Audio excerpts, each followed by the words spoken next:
Welcome back, friends, or welcome, friends. And this episode of the Grieving Nurse podcast, we are going to talk about the complex grief.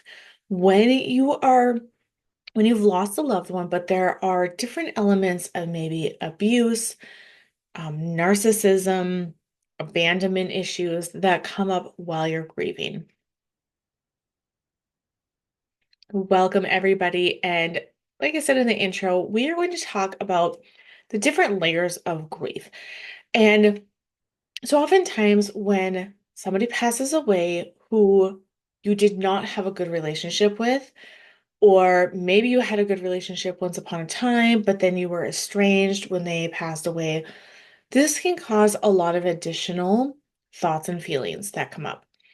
So, first, I want to talk about when the person that you have lost recently, when you don't really feel that sad, when you feel like, okay, like this person, like I'm sad they died, right? It is sad. It is sad that that relationship never healed or was what I wanted it to be. But I'm not really overall sad. Like it really doesn't have an effect on my life. And sometimes we can feel guilty about that. Sometimes we can feel guilty that we don't feel more guilty or that we don't feel worse. And so I just want to reassure you that that is a normal way to feel, that whatever comes up while you're grieving that person is okay. And maybe it is just like more of a relief that you don't have to have this person kind of hovering around the back in your thoughts and in your mind, but knowing that this relationship is never going to be what you want it to be, or it can't ever be what you want it or hope it to be due to different struggles that this person might be having. Maybe there is addiction issues and you've had to set boundaries. And so to just know that that's normal, because I feel like sometimes we put that pressure on ourselves and then we feel bad that we don't feel more bad. And so again, just allow that and know that that's okay, that there's nothing wrong with you. And I think too, we look at somebody else and we might be like, well, this person didn't have a great relationship with their dad. And then when he died, like she was devastated. Like, should I be feeling that way? And the answer is no. Like, whatever you're feeling is exactly what you're supposed to be feeling. And I know that kind of sounds like fluff and cliche, but it really is true. Because just because, like, that first few months that go by, or even that year that goes by, like, you don't feel bad and you don't feel it, it might come up later for you. It might never come up for you. And that's okay too. So I just want you to have some compassion around that and some understanding that that is also normal.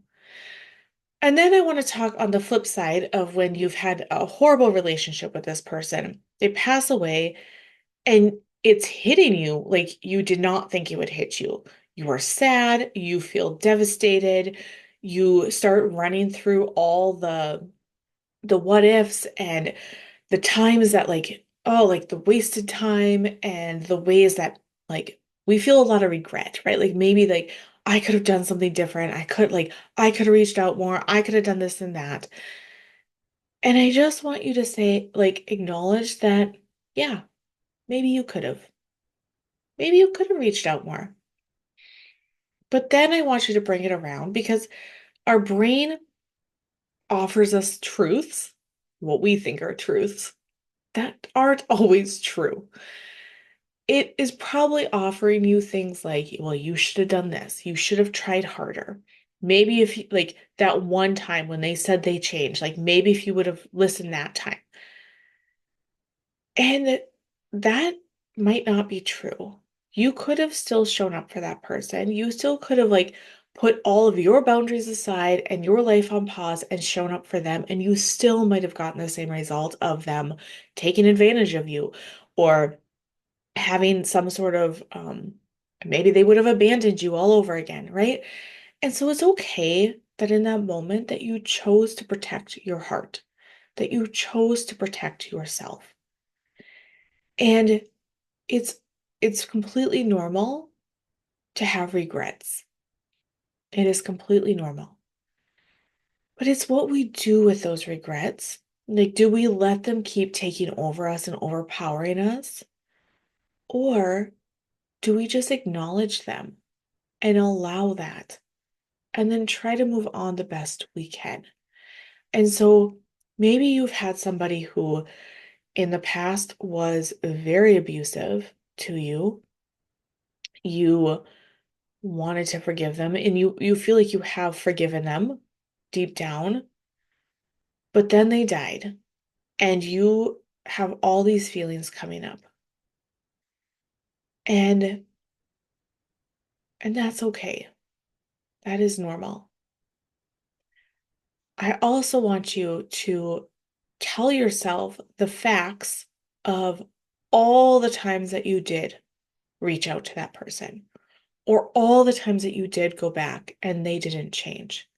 I want you to be very factual with your brain during this time because our brain will spiral out of control during grief, especially when there is complex grief involved.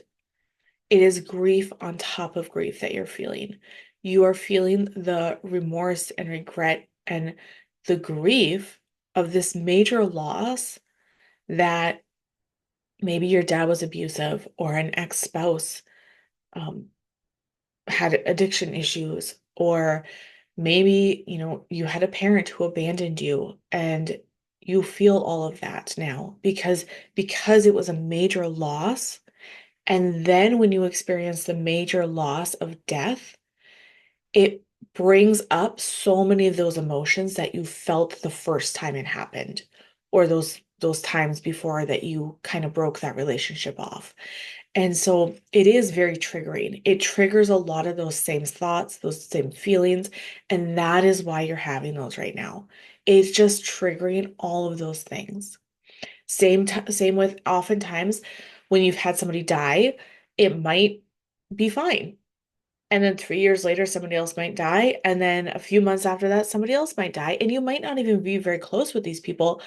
But what I have found is that then those the grief that is present now starts to pull up the grief from many years ago that you think, wow, like I didn't even struggle during that time when that person passed away. Why am I having such a hard time now? But it's because our brain can't tell the difference between past, present, and future. When all these thoughts and feelings are coming up, your brain thinks this is actively happening. That is why when we run through an argument in our mind that happened weeks ago, we still feel tense, that fight or flight mode. We might feel flush in the face. We feel all of that like it is currently happening to us. And so that is just your brain reacting how a human brain reacts. Nothing has gone wrong. This is completely normal. But to understand that, bring that to somebody you can talk through with that. Maybe it is a close friend, maybe it's a spouse, maybe like reach out to me. We can talk through that. I just want you to reach out to talk through it because as we talk through it with somebody, or even write it down, as you talk through it or write it down, you're able to see holes in the story that your brain is telling you. You're able to say, oh, like, no, even if I would have showed up for that person, look at all the evidence I have to show that I would have been the one hurt instead. It is okay that I did not go back to them, that I did not open that door for that relationship. That is okay. It is also okay that I feel immense sadness that this relationship is now final, it is done, and it can never be quote unquote fixed. Because there is a grief that comes with that too. That is sad. That is sad when we wanted something so badly and it did not happen. It is sad when the person that we think should love us and protect us did not. And so it's okay also to allow that. Like I think oftentimes people say things and it feels like we should push that down and be like, well, yeah, my dad was abusive. Why did it like my dad was not abusive, but same for different people, whatever your circumstances. For like, yes, my dad, my spouse, my mom, like they were a narcissist. It's okay that I feel sad that they didn't have the capability to love me how I should be loved. It is okay to be angry that I had to put up boundaries and now like I will never have that relationship. So I want you to acknowledge that. And again, if anything people take away from my podcast, I just want people to know that this is normal in grief. This is completely normal. And I invite you to book a free call with me at nursegriefcoaching.com where we can talk through all this. If you're like, I don't know, I think I'm crazy. I don't understand. Everybody's telling me like, well, I should be relieved that this person died, and I don't feel relieved. I feel immense sadness and pain. And it's conflicting with what I feel in my heart and my mind and what people are telling me. Everything feels conflicting right now. Come and talk to me. Again, free consult, nursegriefcoaching.com. I love walking through people with this. I love showing like the different ways that your brain is offering you things because it just wants you to feel safe. And so that is why we do anything and everything, is because of the feeling that we want to get. So, nursegriefcoaching.com. And again, I am running a free webinar through December about 3 tips on how to handle grief in the holidays. We talk about what to do when people say things that are unhelpful. We talk about ways to show up even when there's parties or different events going on and you don't feel like participating.